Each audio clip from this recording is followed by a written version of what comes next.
congrats on the film. Congrats on another Oscar nomination. Um, Obviously not the most important part of this, but it's always nice to have people like what you do. Absolutely. Plus, they give you money to do it again, which doesn't hurt either. And people seem to like it a lot. I've never had these numbers in Europe that we're having right now with Perfect Days in Italy and Spain and France and England. Well, I think It, it speaks to I think when you tell the right story, it kind of speaks to everyone in a way because it is if you describe it to someone who doesn't know anything about the film, you say who made it, like, oh, German filmmaker, yeah, and it takes place in Japan, and you start to have this weird vision of what kind of meal am I having? They're like, no, it's the exactly.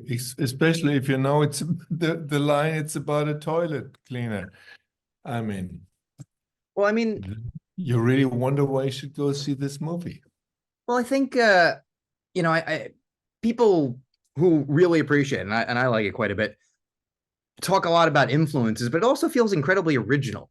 Like obviously I can draw through lines to be like, there's a Frank Capra kind of vibe to it. For me, there's a real like Bruce Oh, Springsteen. I like that.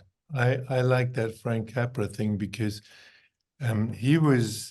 he's one of the most underrated filmmakers in the history of cinema. Oh, yeah. He made some of the greatest films with such a great feeling to it and such a great sense of their own time as well. But he got much less respect than so many others. Oh, yeah. So thank you for that comparison. Of I course. take it.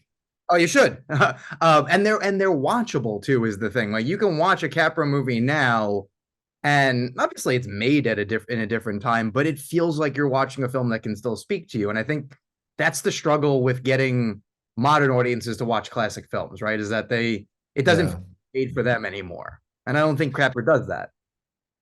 Yeah, I think it's totally true. It's a tradition in Germany to see It's a Wonderful Life every year for Christmas for 40 years. Yeah. And still, entire families see it for the 10th time. And that is a nice comparison also with Perfect Days because it's totally amazing how many people come to see the film a second, third, and fourth time. Maybe we have that good numbers in Europe because people come twice. I mean, if they pay their money, we don't question how it happens, right? But I think it's No. the fact that the movie is so on the surface simple, right? But once the credits roll, you go, I'm feeling a lot for a movie about a guy who cleans toilets and listens to music. So there's got to be more there. And I think that sort of it's not even a puzzle because there's nothing tricking you. There's nothing extra there. It's just I think you graft onto this person in a way, like I was saying, besides Capra, has a very Springsteen element to me of just like this working guy. And there's a Yeah, there we go with your T-shirt. yeah, no, yeah, one of my concert shirts. Um, Yes, yes. I think it's the way he approaches his work. What kind of work it is doesn't really matter, but the way he approaches it, I like the Springsteen connection, but it's really to do his best. yeah. And he's doing it with the morals of a good craftsman. And crafts are such respected things, and craftspeople are so respected in Japan. Some of them are national monuments. I mean, a craftsman who does maybe every day the same kind of pot, but still he does it the very possibly best every day from scratch. And that's how Hirayama approaches his toilets.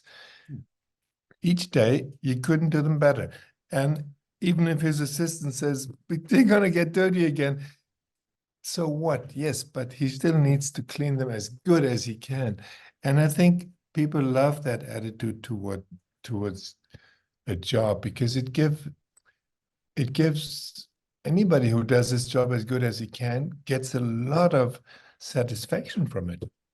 Oh yeah, because every job is both meaningful and meaningless, right? You need to feel something when you go to work. And like the guy cleaning the toilets, right? Oh, they're gonna get dirty again. It's literally just cleaning a toilet. But if you do a good job, you feel like you've accomplished something. You feel like you've contributed something. In the same way, I'm sure filmmaking. It can feel like the most important job in the world in the moment because there's time, there's money, there's actors, there's all this shit happening. But when you take a step back, you're like, I made a thing that somebody is gonna watch while eating popcorn. right? It's not as important. So the idea of one job's more important than the other is always kind of silly. You just always should do your best and feel like you accomplished something, and the world kind of functions better when that happens. Yeah, it's better for anybody's soul, I tell you. I mean, work is such a different issue in our societies because, I mean, there's a lot of people who do not go to work anymore because they get just as much for not working than for working. And that's a disaster.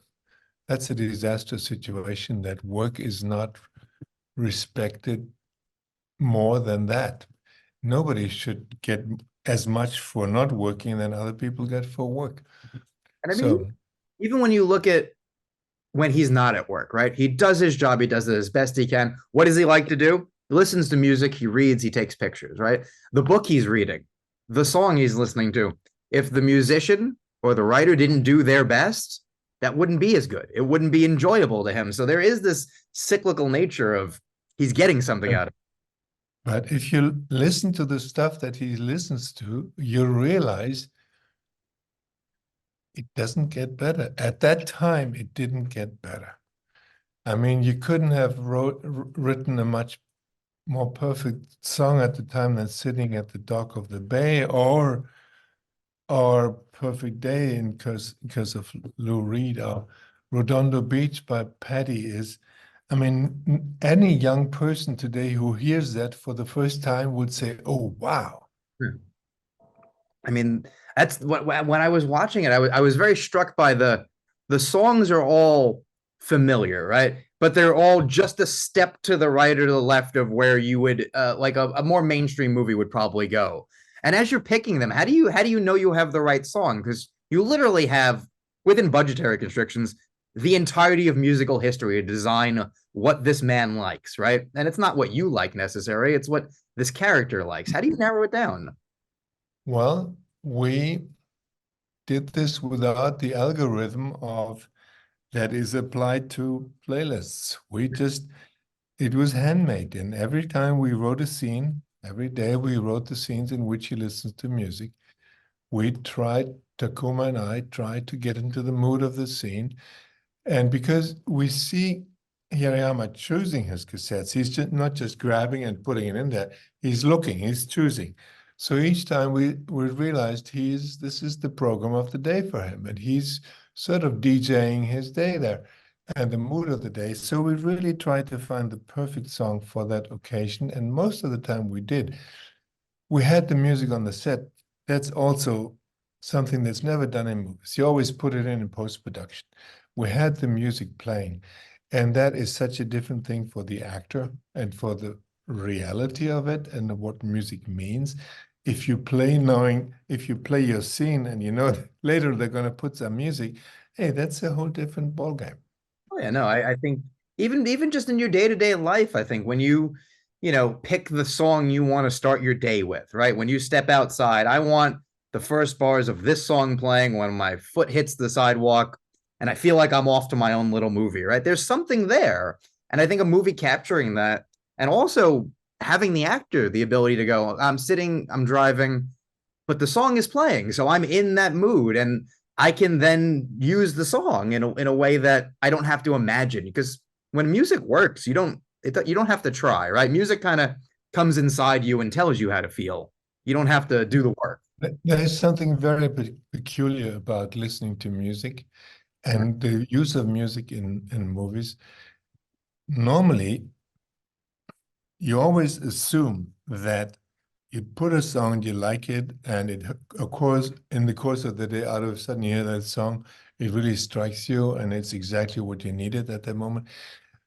But if you consider it, if you look at it afterwards, and sometimes the music just sticks in your ear and you have it all the rest of the day, and even in the evening, you still have that song. If you then ask yourself, why is it that song? And if you then listen to the lyrics, I tell you, 10 out of 10 times you realize the lyrics hit it. And you didn't listen to them. They weren't conscious. You didn't really think, oh, this line was exactly meant for me then. But so it's not conscious. But if you then look at it afterwards, you realize, oh, wow, my unconscious really went for the right answer here. Oh yeah, no, I've had that happen even in the last couple of years. the I'm a big Springsteen fan. I like Taylor Swift. When the new albums come out, other people who like them, you'll talk about what your favorite song is, right? And it's usually off of the first listen. And I've always noticed that a couple weeks later, after you've played it a couple times and you start to then pick the songs you want to hear, it's never the one that was your favorite. It's always like down in the middle. The songs tell you which ones you like. When you try to decide, you're grafting something on that's not natural. The music will inevitably speak to you. And I've never really seen a movie that's not music centric like this that has the music speaking to its character in that way. Thank you. That's really right. You see, our character doesn't speak so much, Yeah. and that's part of his thing. I mean, he does speak when it's necessary, and he likes to talk to Nico, for instance, but he's not into small talk. But as little as he speaks, we realized writing the script that the songs do speak for him. Yeah. So we also chose it for that reason, and they're part of the storytelling. And we really took them seriously as part of our storytelling process. And as this is a movie in which a lot of things are spared out and not said, like his biography is not said much about it, but at the end that he did have a privileged life before he decided to be a caretaker of toilets. You know it. You don't know exactly how it happened, but you know it. Yeah. So in any American movie, you'd probably get a more precise biography of him at the end of the day or get more hints. But I thought it was nice that the audience sort of has to do it on their own, and it helps them sort of be interested in the character and following the story, because they have to fill some of the gaps on their own. But the music give quite a lot of hints, I feel. Oh yeah, and I think we see that. You're saying like the American movie would have the scene, right? That you don't need, and Yeah. it doesn't make it better or worse. But I think there is something to trusting the audience. I mean, you've even made movies that have then been remade, and you're like, oh, they just added in the stuff that I thought the audience could figure out. And it's not necessarily that the movie is worse, but you go, but that movie's not making you participate in the same way. And I think it's asking for a different exercise. And I think if you're willing to participate, you can have an experience like this where the movie to one person might be the guy cleans toilets and listens to music. What do you like about this? But then the other person will go and rattle off these 10 things that the other person just doesn't see, right? Because they're not participating in the same way. And I like that there's room for both, right? It speaks to what cinema can do. If you can tell it well, you can tell any story literally.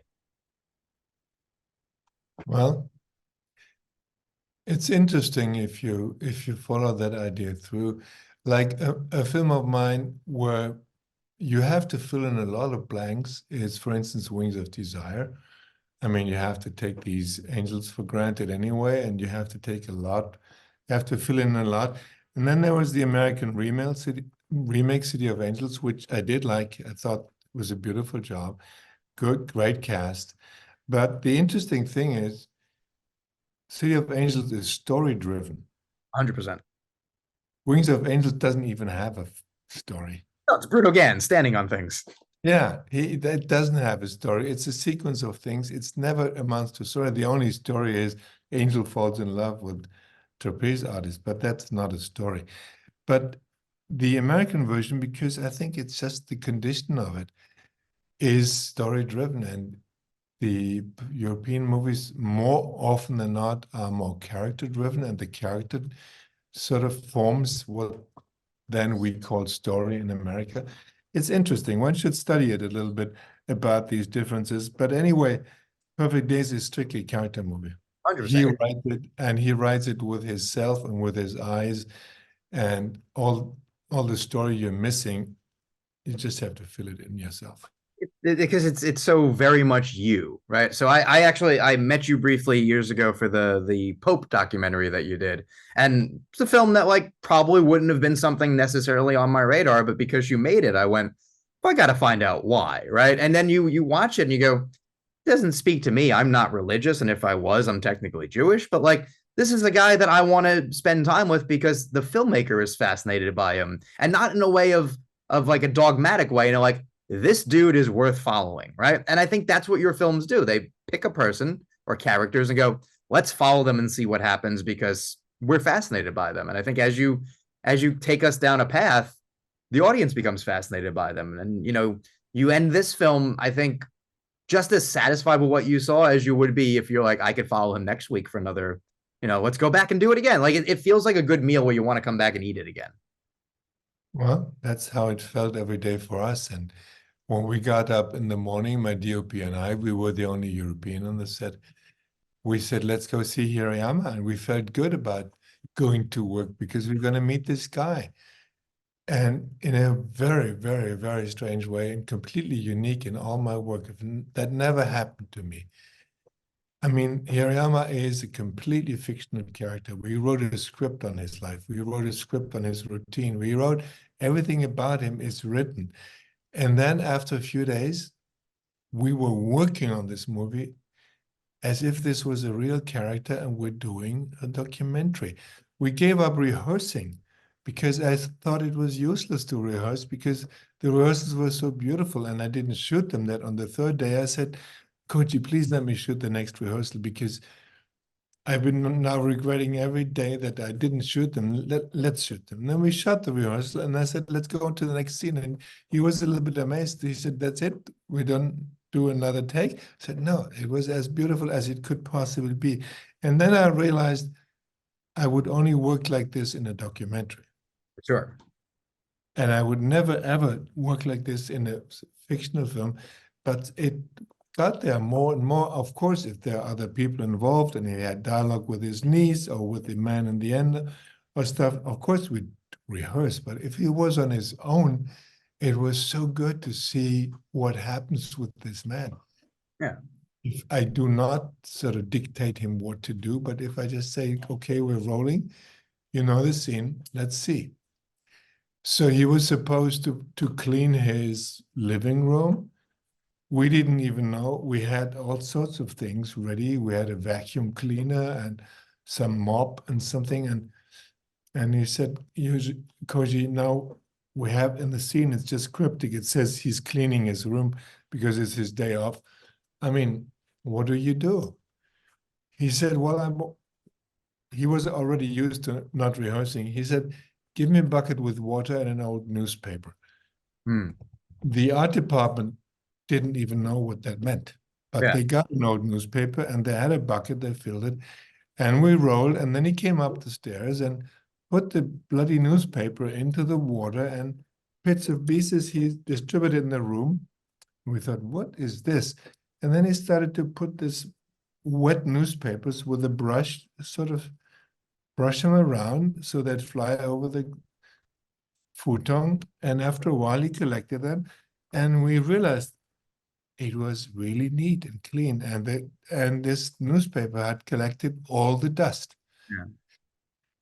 Now that the movies, and nobody of the Japanese crew had known the procedure. It was his grandmother who had done it. And I guess now that the film is out in Japan, a lot of people will know how to recycle old newspapers. Hmm. I mean, listen, now it's serving the public good besides just being an entertaining film. What an amazing way to wrap this up. In that not only does the film affect people, it's had an effect. Like there's what an amazing little postscript to it. So even more so, you should be proud of this. And this was a pleasure. I mean, it's the type of movie you want to talk to people about. So to talk to literally you about it, I win. I'm happy. Thank you very much, Joey. All the best. Where are you sitting right now? I'm in my dining room in Brooklyn, just waiting. You're in Brooklyn. Okay. I'm in Los Angeles, so we're quite far apart. And I salute the East Coast. Take good care, Joey. Thank you. Take care, man. I appreciate you doing this.